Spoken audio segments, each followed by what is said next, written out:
Hey everyone, welcome to another design diary. And the topic today is jobs. And this was one of the first things I started trying to figure out when I started designing the game. And as I'll show you, there's still some things where I'm trying to figure some elements out exactly how I want them to look. But when I first came up with this game and the idea of doing a game about academia, there were kind of two things I had in my head that I knew were sort of crucial to how I envisioned it.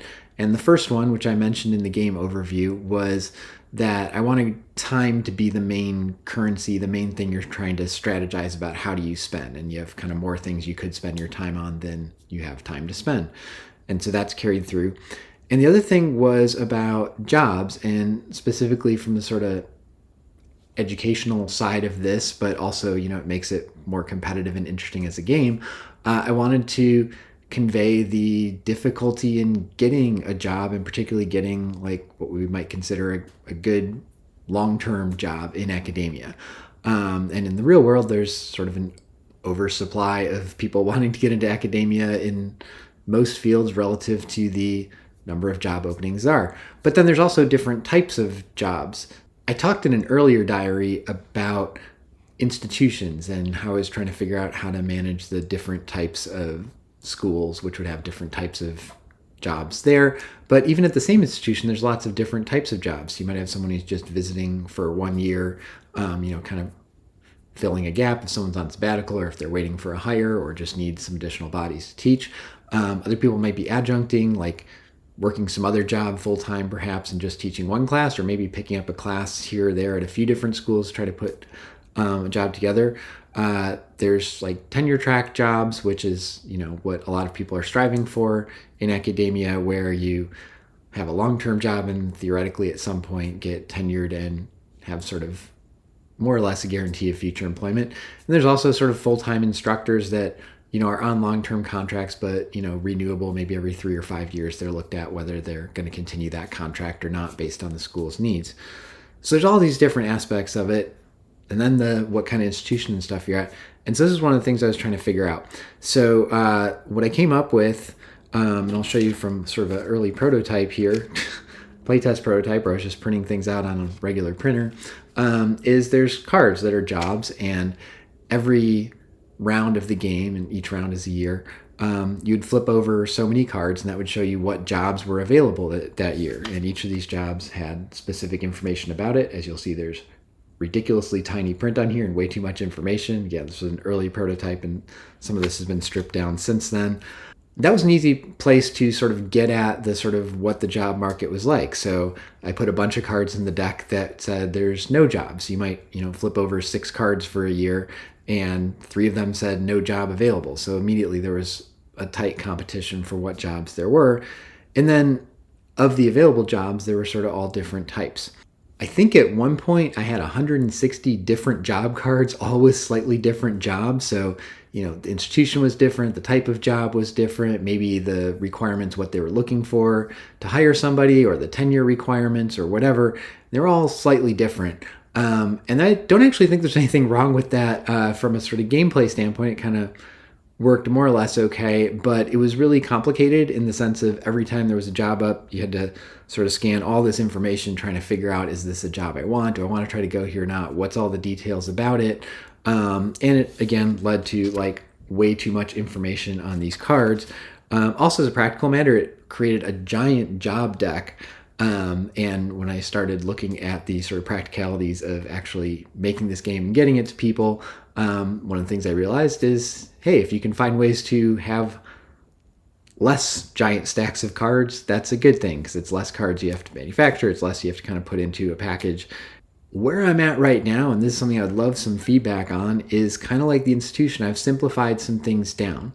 So first off, you can take a look at this. This was one iteration back on what a job card looked like.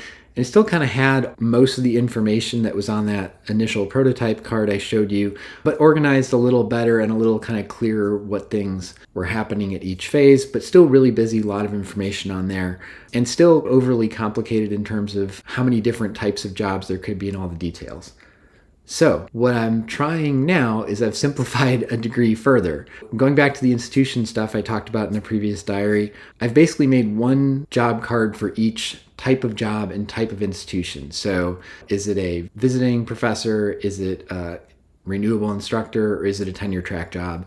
And then is it at the teaching institution 4-year, research institution 4-year, or the 2-year? And so kind of narrow it down to just those categories and have the same card with the same renewal requirements or tenure requirements, the same teaching requirements if you're at the same type of institution. So definitely in the real world, there's a lot more variation, and that's what I was trying to model in the early iterations of this, where I ended up with 160 different job cards. But for the players to be able to make sense of things more quickly, and kind of a job comes up and look and say like, oh, is this type of institution I want to go to? Is it the type of job I want? And kind of know that that's going to be the same. You don't have to compare all the details of 3 different research institutions that are all hiring an assistant professor or something. That seems to be much better from a player standpoint, and just kind of keeping the game manageable and keeping it flowing smoothly while still giving you the sense of, hey, the type of institution you're at or what type of job it is matters. And I've still been able to adjust the kind of balance of job positions by, okay, how many of the cards in the much, much smaller deck are no job available? How many are tenure track jobs? How many are renewable instructor positions? How many are, 1-year visiting professors? And so still give the sort of overall impression of here's kind of what the job market feels like, but in a much more manageable sort of way without having to get into all the nitty-gritty nuance. Here's what the current job card looks like. And you'll see it's now kind of split into 2. So there's now one card that gets flipped over for here's what the available job is, and it just kind of tells you that basic information. What's the type of institution, what's the type of job, and what are they looking for to hire? And that's one place where I left a little bit of variation so that it's possible you could have one specialty or another specialty, those are based on your characters, that is an asset to you for a particular job or not for another one or whatever. And once you get hired for a job, then you can just pull out your card. Okay, I'm at a 4-year research institution as an assistant professor. Here's my card for that. And so every player kind of has just a few cards they can swap out there instead of all the information being on the job card that gets flipped over each year. So that's kind of the overview of how I got from where I started to where I am now in terms of the way jobs work in the game. I'll also note you can see the little achievement icon. So one of the main ways you can get professional achievements in the game is by getting a job or getting promoted or renewed in your job and moving up. So that is one aspect that lays out really nicely on the cards. I'm still playing with these. I'd like to make sure that just the visual design and the way these flow through is really clear for players and they're not getting overwhelmed or confused by things, while still keeping, some of that nuance about various types of jobs and stuff. I did not want to make a game that's purported to be about academia, but there's just sort of, you get hired and all the jobs are the same or something. I think it's important to me to have some of those distinctions. I hope the direction I'm taking with this makes sense and is the right kind of balance between game mechanics and simplicity versus the complexity of reality and modeling that. If people have feedback on that or thoughts on whether this looks like it makes sense to them, whether it's overwhelming, whether there's something that you think really is important about the job market in academia that doesn't seem to show up here that should be modeled, I'd love to know all that. You go ahead and put it in the comments, and then I'll see you next time.